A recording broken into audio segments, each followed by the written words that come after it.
What's going on, everybody? Welcome back to World of Thrills. This is going to be part 3 of my walkthrough video series here at the Universal Orlando Resort area.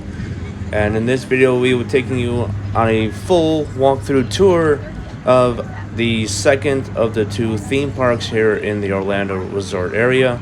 This will be a complete walkthrough of Islands of Adventure, where I will show you all the attractions that they offer here in the park.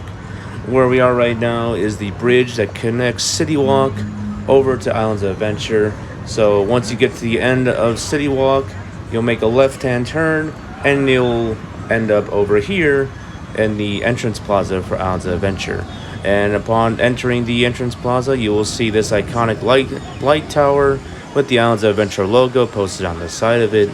That's always a nice thing to see. And if you turn to the right, that would take you down that pathway that I've mentioned in the other 2 videos. That would take you over to Universal Studios. But we already did the video, so we are now focusing on Islands of Adventure in this one. And when you get over here, you're going to have your ticket windows set up in the exact same way as Universal Studios. Maybe you have your ticket windows on the left and right. And if you already have your tickets, you can proceed forward into the park itself. And over on the right here is guest services. There's also a set of restrooms on the right here as well. And you do have signs like this that are posted outside the entrance, so you can know what attractions may be closed for the day, as well as the park operating hours as well. There you can see the Pterodon Flyers and River Adventure, unfortunately, are not open today. But that's how you can find that stuff out. There's guest services. The restrooms are back there. And here's the ticket gates. So let's pass through them, and we will begin this walkthrough. Now, to avoid potential copyright, the audio will have to be muffled throughout this walkthrough, so I apologize for that, but I hope you understand. Upon entering, you're going to have, onto the left is where you'll find the park exit. There's also an area where you can pick up any electric wheelchairs and strollers if you need to pick that stuff up. On the right is an area where you can pick up the park's disability pass. So if you're someone that has a disability and you need to have that disability pass, you can pick it up on the right. There are 7 different themed areas within Islands of Adventure. The first one you're going to be walking through is Port of Entry, and right above you have a bridge with the Adventure Begins words right above your head. So that's always cool, and that sets the tone for the kind of day you're going to have. It's a really neat park. If you haven't been here already, I do recommend you check it out. But Port of Entry is basically just your entry into Islands of Adventure. It doesn't really have any rides. It just has a bunch of gift shops and restaurants on either side of you. Great architecture, very well detailed. And that's a reoccurring theme you'll find throughout Islands of Adventure.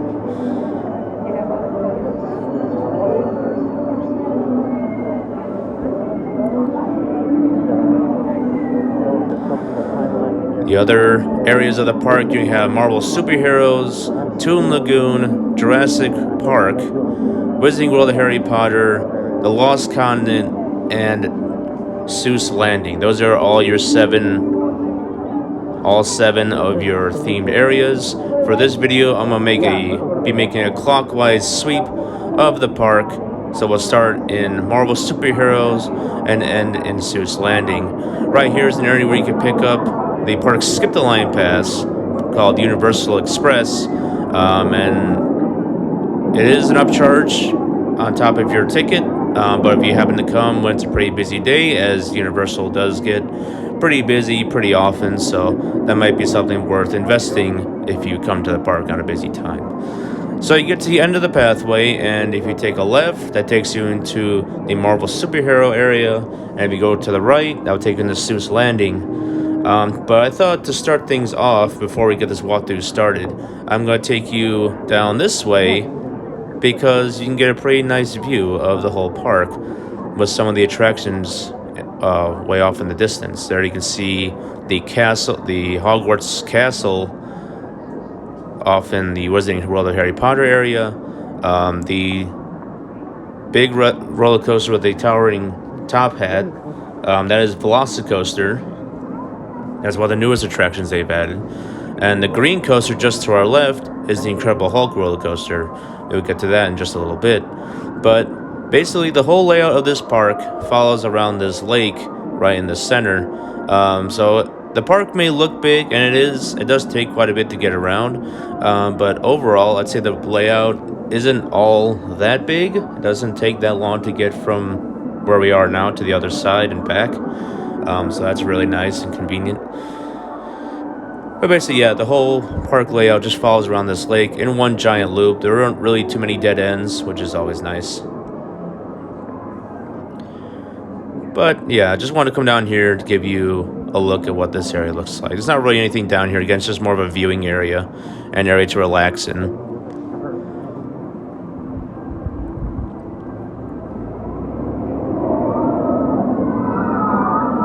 There you can see and hear the screams of the people on Incredible Hulk. The Incredible Hulk roller coaster was one of the first coasters to come to Universal Studios. This is kind of what put Islands of Adventure on the map, and considered by a lot of people probably one of the best rides in the park. I think for a lot of people, Velocicoaster is the best ride, but this is the ride that kind of started it all for Islands of Adventure. It is a B&M sit-down coaster, so if you've ridden rides like Kumba at Busch Gardens Tampa, it's basically like that. It launches you out of that tunnel into that inversion, and it's got a very forceful first half. Unfortunately, after the first half, it kind of dies off. It doesn't really do a whole lot after the first half, but it is a very iconic ride for this park. And here you can just get an idea of how large it actually is. It actually only isn't that tall. It's only about 100 feet tall. But because you can get so close to this ride, it just makes it feel a lot taller than it actually is. And I think I actually hear it running. So why don't we pause for a little bit and we'll watch it go through its first half.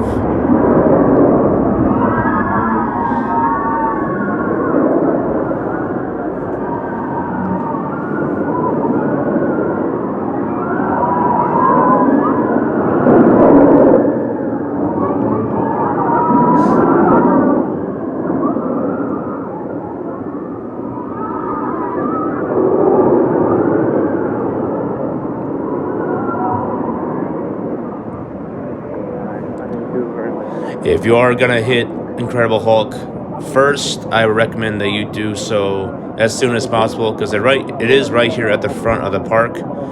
So naturally, a lot of people will come to this ride first. So just a little something to keep in mind if you are planning to start off your day with Incredible Hulk.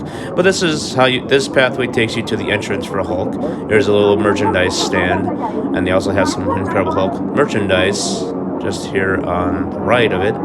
There you can see some shirts for Incredible Hulk. And this whole area is a dead end, so we'll have to backtrack out of it. But this area is home to two attractions, one of them obviously being Incredible Hulk. There's a set of restrooms. And there's also back here you'll find Storm Force, which we'll talk about in just a little bit. Looks like they have some construction walls up at the time of this recording, so we do have to walk around this, which is a little unfortunate, but that's okay. But right over here is the entrance to Incredible Hulk. It's probably got one of the best entrances I've ever seen for a ride. You can see the ride name, and Incredible Hulk, and Hulk himself holding a part of the cars for one of the trains, and the track is torn in half. That's just a really cool entrance to a ride. Over here is Storm Force. Storm Force is kind of like your typical teacup style ride. So you get in your vehicle, and there's a thing in the middle where you can spin it, and it controls how much you spin. But here's a look at the ride. Again, just kind of your typical teacup style ride is all. Over here, across from the entrance of Incredible Hulk, is where you'll find the lockers for the attraction. Unfortunately, Incredible Hulk is another one of those rides that does have metal detectors in its queue line, so you cannot bring anything with you into the line. Hollywood Rip Ride Rocket over at Universal Studios is like that, as well as Velocicoaster. So that's just something to keep in mind. Velocicoaster does it a little bit differently though, but we'll talk about that when we get over to Velocicoaster. But yeah, Incredible Hulk, you cannot have anything in your pockets, no cell phones, no keys, no wallets, no anything. Everything has to go into a locker. If you have your park ticket on you, you can scan the locker or scan your ticket and it will open up a locker for you. If your ticket is on your phone, you can ask one of the team members for assistance and they'll give you a little locker ticket and that will act as your way to access the locker. There's cafe themed to the Fantastic Four, and if you went to the if you went back on the pathway on the right, that would take you back to port of entry. But we're going to continue to the left and into the Marvel Superheroes area. And within this area, you'll find two more attractions. The first of which is going to be down this pathway on the left, tucked back away from the main pathway.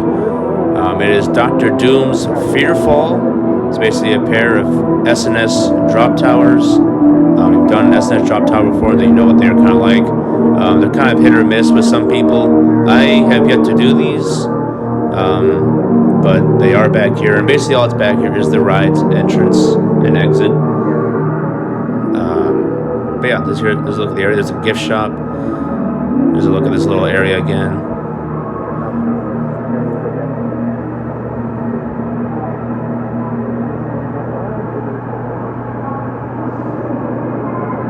And that is a dead end, so we have to backtrack out of there as well. There's another look at the gift shop.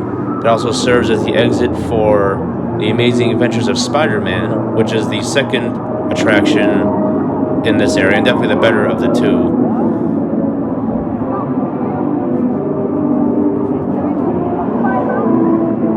And the entrance for Adventures of Spider-Man is just down here on the left. It is a pretty popular attraction, the one that I like as well. So it does get quite a line. So be sure to hit this one up early if you come here on a busy day. But here's the entrance. When this ride was built, it was a pretty big deal. It was pretty much set the tone for what simulator dark rides like this should be like. So there's a very cool attraction in that regard. Yeah, there's the entrance. It is a very popular ride, again. So be sure to hit it early if you want to avoid the crowds.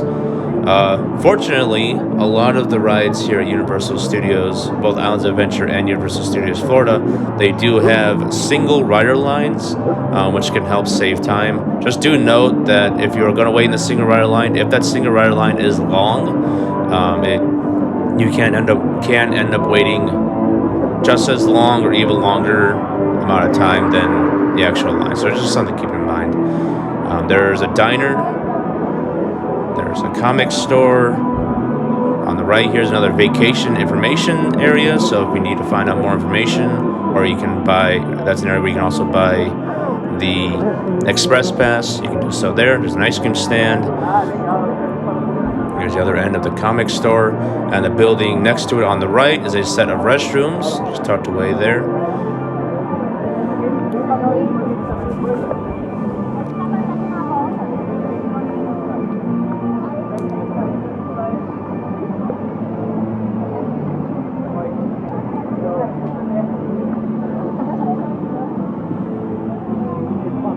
And so that's going to take us out of the Marvel Superheroes area, and will take us into the next section, which will be Toon Lagoon.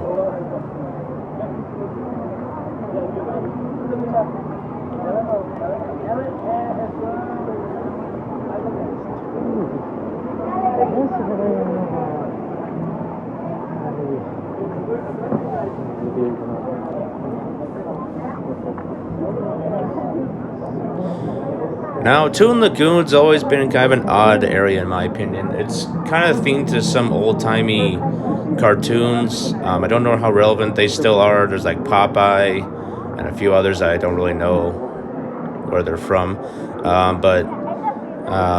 Yeah, I don't really know how relevant this area is anymore. So if there's an area of the park that definitely should probably get like a redo. Maybe should be this one. All that's back here is a few restaurants. There are actually a couple pretty good soaking water rides back here. So maybe, that's a couple redeeming factors of this area. But it's more of an area that I'm usually just walking through rather than spending any actual time in. Actually, in this video is probably the most amount of time I've spent in this area. So I guess there's that. But yeah, there's not really much in this area. Just a bunch of restaurants. And again, there are a couple noteworthy attractions which I will point out. Blondie's is right there. I'm not entirely sure what they serve. I think it looks like some kind of burgers. I don't know.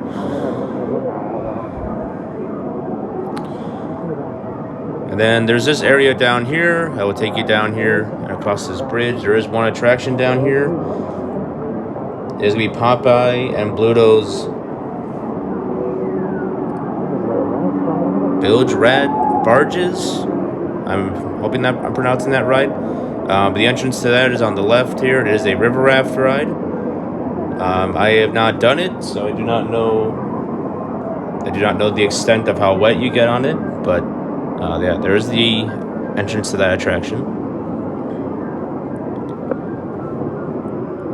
It's another concession stand, and there is I'm pretty sure it's just that's the only ride in this area. There's one more attraction, like what kind of a play structure in here. I'll show you that in just a little bit.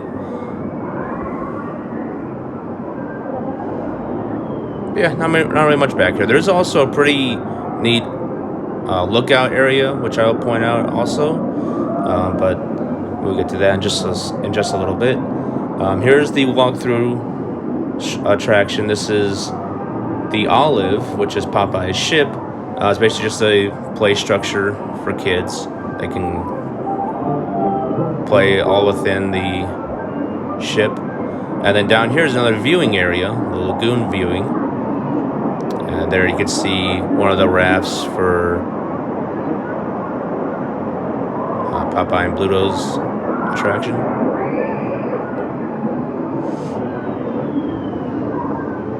Yeah, if you go down here, you're gonna have your lagoon viewing. So it's kind of similar to the area we were in at Port of Entry. This is basically just a viewing area. There's not really anything else down here, but it gives you some other great views, especially of Velocicoaster. There you can see Velocicoaster there towering above the trees. This is a dead end, so you will have to again backtrack out of here. But I thought I would take you down here so you can get an idea of what this area looks like. Because honestly, it's tucked back away, so if you don't really know that it's here, you could miss this spot. But there you can see again Velocicoaster. And since we're catching it going through its course, why don't we watch it go through its final moments here.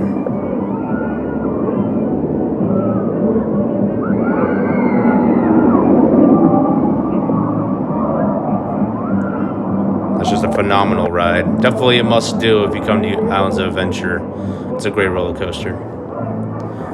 There you can see Incredible Hulk. There you can see Seuss landing in the distance and the ship. But that's all back here, and so we have to walk back, and through the power of editing, I will get us back to the main pathway and continue with this walkthrough. Alright, there we go. So let's continue to the right, and if you go to the left, that will take you back into the Marvel Superheroes area, as well as the Port of Entry. So since we just came through there, we're going to proceed to the right. And we'll go ahead toward our next section, which will be Jurassic Park. There is one more attraction in this area. It is Dudley's Do Right's Ripsaw Falls. It's basically kind of like a flume style ride, and it does appear to get you really wet. I'll talk about that in a little bit when we see it. There's a set of restrooms, and you just have a few more concession stands on the left and right.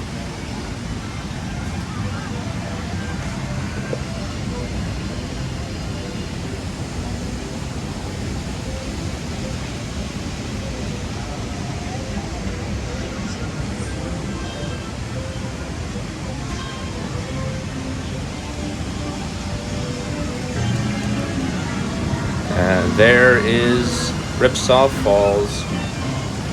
I've been told that this gets you really, really wet. So if you're a fan of drenching water rides, this may be the ride for you, especially if you're coming during the hot Florida summer. This may be a ride worth doing. I have not done it, so again, I do not know the extent of how wet you get, but yeah, I've heard that gets you pretty wet. So I thought that I would maybe see one of the vehicles going down that drop, but unfortunately didn't look to be the case. So we'll just keep going on. And so that will take us out of Toon Lagoon, and we're going to head into our next area, which is Jurassic Park. And you'll find a pretty good handful of noteworthy attractions in this area. This is where you'll find Skull Island, Reign of Kong, River Adventure, the Pterodon Flyers, which is the attraction actually above the trees, that kind of orangish pipe you kind of see floating in the air. That's the Pterodon Flyers. We will talk about that attraction in just a little bit. The first attraction you will encounter will be Skull Island, Reign of Kong. It's another simulator dark ride. One of my favorites in the park, and the entrance to it is just to the left through Kong's mouth.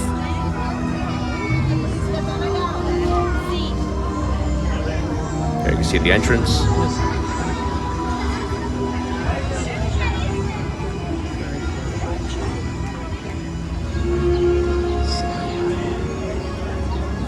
Very cool entrance sign.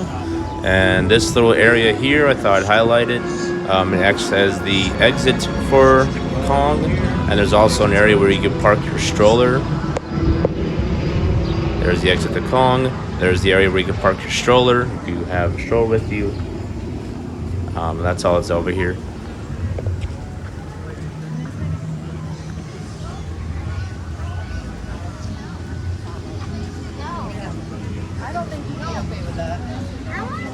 On the left is a restaurant.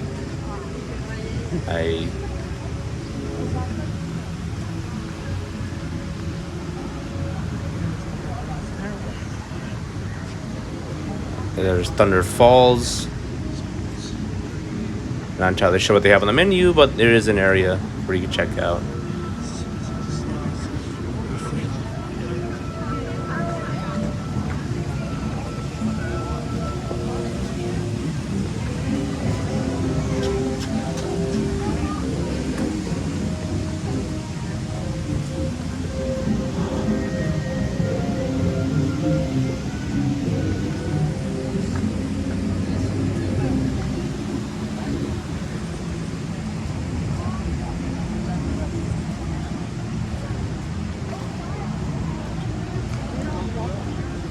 We're gonna head to the right into Camp Jurassic. Camp Jurassic is basically another big play structure for younger kids. It's like a whole kind of prehistoric play area. But this is also where you'll find the entrance to the Pterodon Flyers. Pterodon Flyers is one of those attractions that does require you to have a kid if you want to ride it. So if you're an adult trying to ride this, you must have a kid. But the entrance to it will be just to the left here. Go across this bridge, and then the entrance for the attraction will be usually on the left, but unfortunately looks like at this time of this recording they are closed. Looks like maybe some annual maintenance or something going on to it. But yeah, that's where you would enter. That's where the entrance for Pterodon Flyers would be normal. But yeah, it is an attraction that you need to have a kid for. So if you again are an adult trying to ride that, you'll not be able to. And then there's gonna be one more attraction in this area. It is Jurassic Park River Adventure. So if you've done the one at Hollywood, it's kind of the same thing, although I think that one's themed to now Jurassic World. This one's still themed to Jurassic Park. So it's kind of cool to have those two be different. So it's like you can experience one at one park and another one at the other. But the entrance to River Adventure is just to the left. And once you start seeing this containment paddock, that means you are now getting closer to Velocicoaster.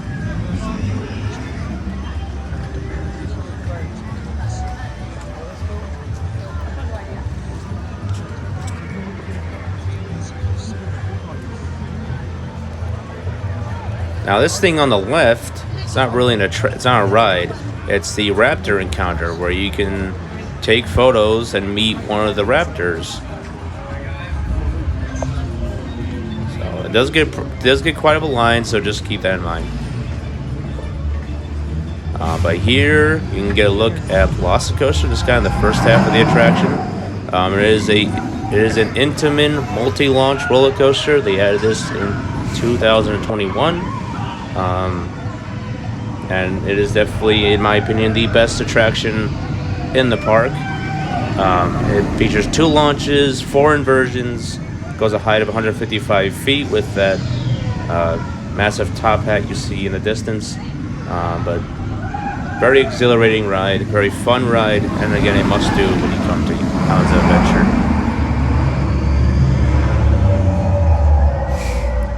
Themed obviously to Jurassic World, and throughout the ride you'll see the different raptors and through the queue line as well. They actually have some really cool theming elements inside the queue line, so it's definitely worth checking out at least once. To the left next to us is a pizza stand, and the next area we'll be heading into is where you'll find the Discovery Center. Basically serves as kind of like the centerpiece for this whole Jurassic World area. I will take you through the Discovery Center. There is another way you can take that goes around the Discovery Center, but I thought I would take you through the building so you can get a look inside. It's 2 levels. On the top floor is a gift shop.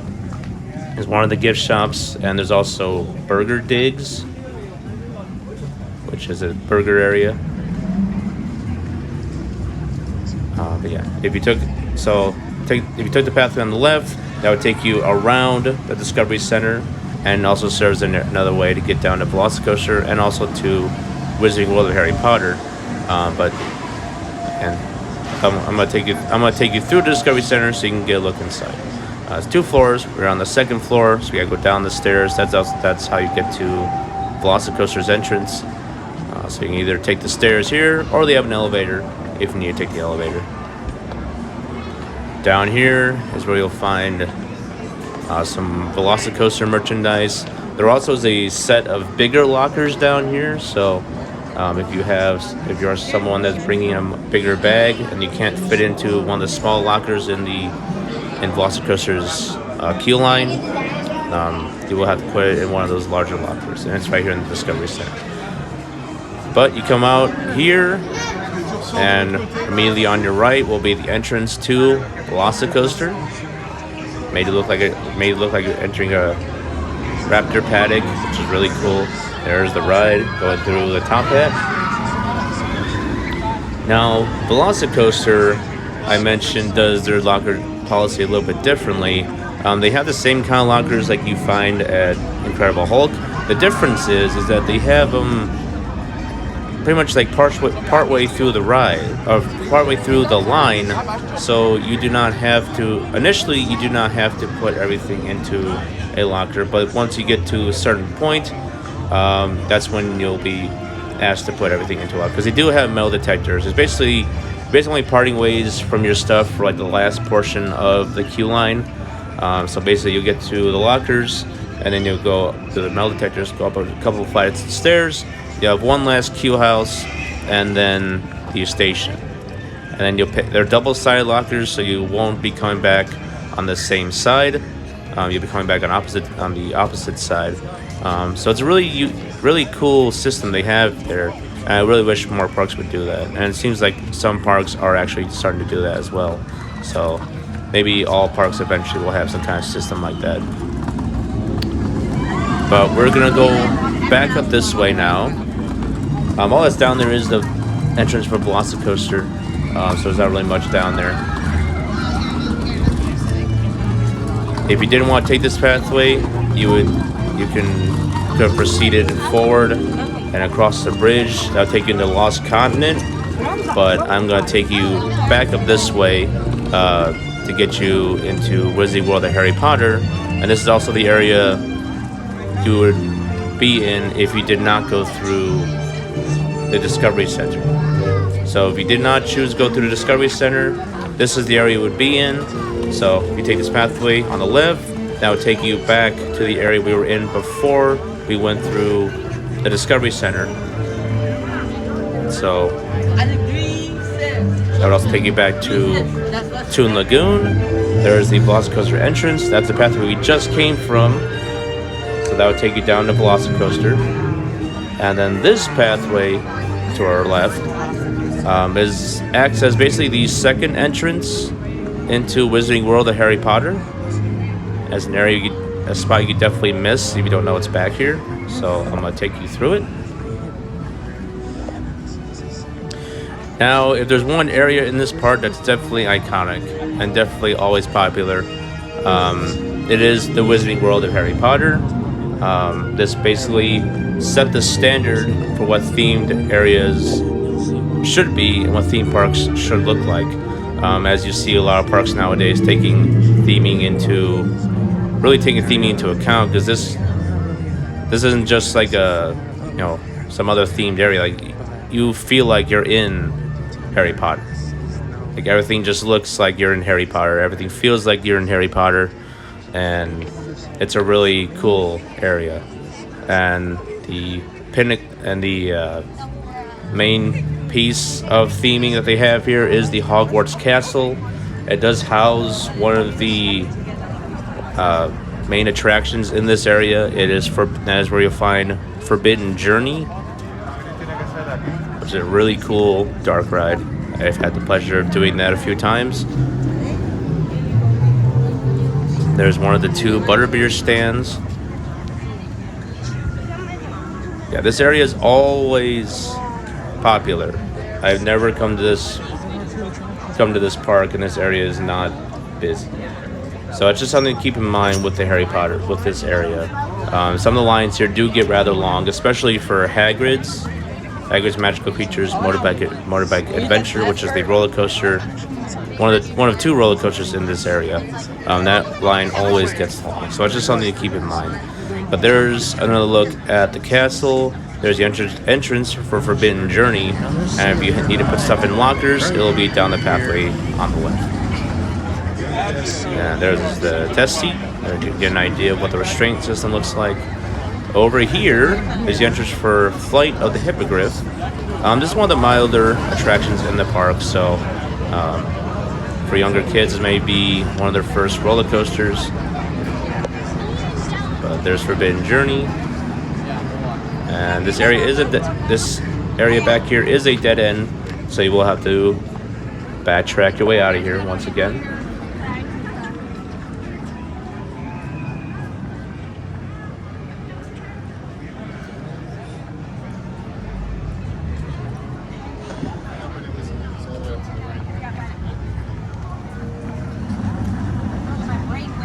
So, if you took the pathway on the right, that would take you back into Jurassic Park. So, we're gonna proceed forward to the rest of the Wizarding World of Harry Potter. One of the other popular things to do in here is to create your own wand. That does get quite a line, as you'll see right here. This is one of the areas where you can make your own wand. It does have a really long line. So if that's something you'll be interested in, make sure you do it early.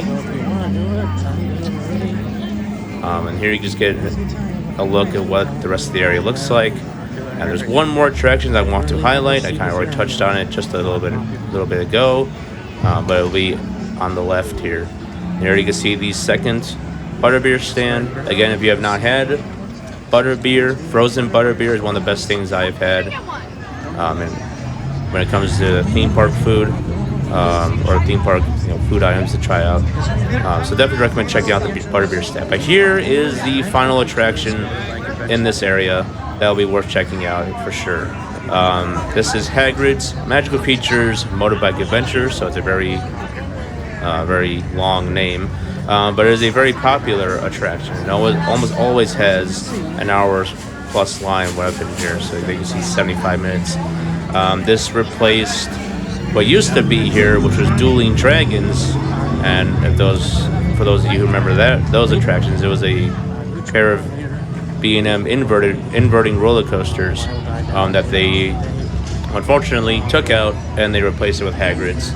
But yeah, Hagrid's is a very cool attraction themed after obviously the very popular Harry Potter character Hagrid. Throughout the attraction, you'll see many different creatures, and he'll be talking through you throughout the attraction. So definitely a noteworthy attraction worth checking out. It does get a really long line, so that's just something to keep in mind. Now this over here is technically the really last attraction you'll find in the Harry Potter area. This is the Islands of Adventure station for the Hogwarts Express. So I touched on the Hogwarts Express a little bit in the Universal Studios video, but yeah, Hogwarts Express again serves as your access to get to either park. Universal Studios does offer a park-to-park pass where you can access the Hogwarts Express. So if you're on Islands of Adventure, it will take you over to Universal Studios Florida, and if you're in Universal Studios Florida, it will take you over to Islands of Adventure. So that's something really cool that they've integrated into the resort. But we're gonna head out of the Harry Potter area, and now we're gonna head to Lost Continent. Not very much here. Back there is actually a talking fountain. You can kind of hear him in the background. But there aren't really many attractions in this area. It's just kind of like a well-decorated spot. Again, it's kind of more of an area I'm just walking through. They used to have an attraction here called Poseidon's Fury, and they still have the old facade of where the attraction used to be still standing. So we'll look at that in just a little bit. They also have Mythos, which is been voted one of the best restaurants in the world. I don't know how accurate that statement is, but I have tried that restaurant a few times, and it's pretty good. So this pathway, you took this pathway, that would be how you get back into Jurassic Park and get back to Velocicoaster. So if you did not take the pathway that we took to go into Wizarding World of Harry Potter, this would be your other way of getting to Velocicoaster. So you would walk through those gates, go across that bridge, and that would take you into the entrance plaza for Velocicoaster.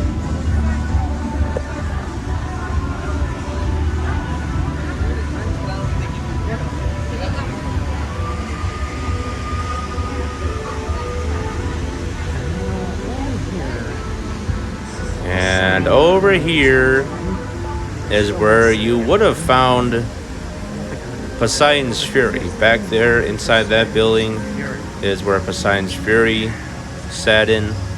They still have the facade standing, so I don't know if they have any future plans for this area. It wasn't really a ride. It was like a walkthrough attraction. You just went to like different scenes. I did do it once before they closed it. It was really, really cool, actually. There's the old entrance for the attraction. But yeah, they closed it, I believe, last year, and I do not know what they plan to do with this area. Maybe a future attraction will be coming.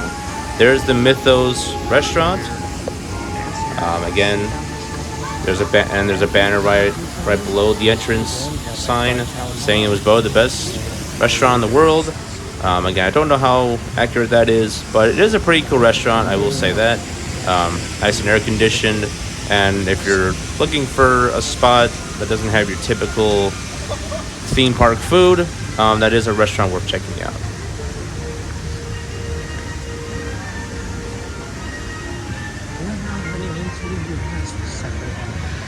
So we are now going to head out of Lost Continent, and we're going to be heading into the final section of the park, and it's going to be Seuss Landing.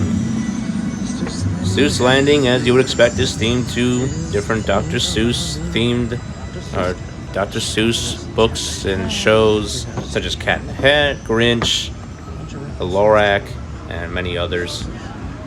Within Seuss Landing, you will find several different attractions. Some of note will be the High in the Sky trolley train ride, which is the purple and blue track that you see right above us. It's basically kind of like a monorail style ride. Takes you on a ride throughout the entire area. Gives you great views of the surrounding area and as well as the whole park. Cat in the Hat is another similar dark ride within Seuss Landing. Similar to rides like Adventures of Spider-Man and Kong. They also have, it's more of a walkthrough attraction. It's called If I Ran the Zoo. It's basically like a walkthrough attraction where you can activate different stuff and different creatures will pop out of the hedges. On the left you saw was the entrance to the trolley train ride. And would you look at that, you got the Grinch and the Lorac just walking around, and the Cat in the Hat as well. Over here is the entrance to the carousel.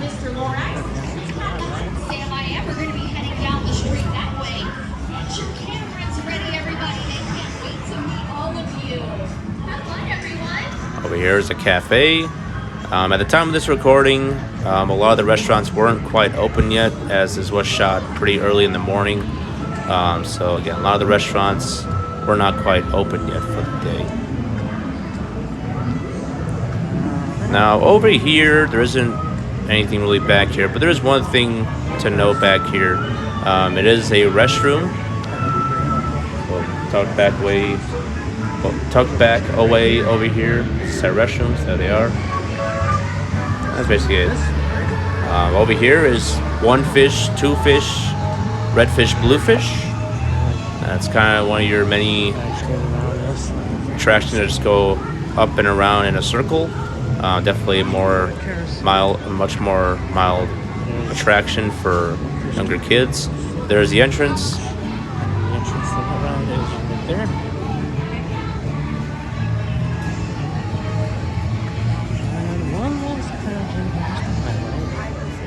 And up here is the last attraction in the area. This is Cat in the Hat.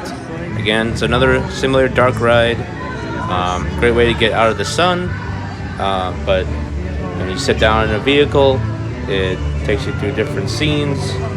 And it's an interesting attraction. I've done it a few times. If you haven't done it, I would recommend maybe just doing it once. Say you've done it, but not an attraction you need to do. But if you have the time, check it out if you want to. The gift shop there is where you'll find different Cat in the Hat merchandise as well. That serves as the exit for the Cat in the Hat attraction. There's another look at the carousel. Jesus. And if you hear any talking throughout this video, that's probably because I was rehearsing myself and what I was going to be saying, or at least try to be saying. So if you hear any talking throughout this video, that's probably myself thinking about what I was going to say, so I apologize for that. There is the entrance actually to the zoo, the If I Ran the Zoo walkthrough attraction.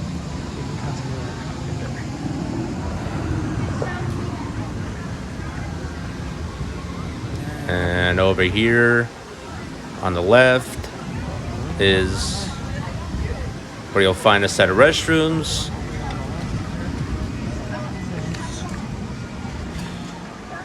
And there's a lemon slush stand. And we are now back in port of entry.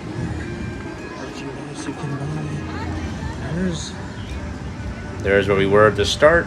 That's the viewing area. That gives you great views of Velocicoaster and all the rest of the park. There is Incredible Hulk and Dr. Doom's Fearfall. There is one more thing I want to highlight, and that is this auxiliary board that they have placed throughout throughout the whole park. This displays the ride wait times as well as the park hours. So if you are ever interested in what the wait times are, or if you are trying to see a certain show, they have the show times posted down here as well.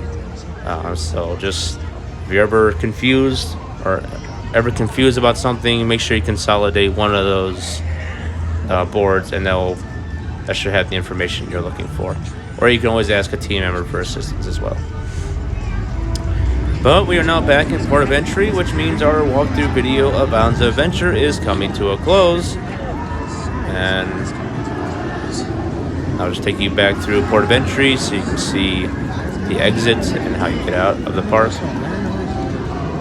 But yeah, that's basically going to do it for this walkthrough of Islands of Adventure. So, if it hasn't been apparent already, I hope that this video helped you guys out. I hope it helped you find your way around. If you're planning a future Florida trip, I hope that this video made it easier for you to locate all the attractions in this park. Again, notice your best attractions in Islands of Adventure are going to be Velocicoaster, Hagrid's, Spider-Man, Kong, and Hulk. Those are my favorites in the park. Islands of Adventure is definitely the better of the two theme parks. Nothing against Universal Studios, but it does kind of lack in the rides department for me. They do have a few attractions over there in Rip Ride Rocket, Revenge of the Mummy, and Transformers. But Islands of Adventure is definitely a special place, and it's always a place I look forward to coming back to when I come to to Universal Studios. But that's basically going to do it for, again, this walkthrough of Islands of Adventure, and that's going to also do it for this little Universal Studios walkthrough series. So I hope you guys enjoyed this series. If you want to see more from Universal Studios, please let me know. I wouldn't turn down a offer to do Volcano Bay. I will eventually do Epic Universe when that comes out in 2025. But yeah, if you guys would like to see more from Universal Studios, like again Volcano Bay walkthrough, please let me know. If you guys would like to see any more walkthroughs in general, please let me know what parks you would like to see. And yeah, that's gonna do it from Universal Studios. This has been Cody with World of Thrills, signing off for now. I hope you enjoyed this video, and please take care and have a good day.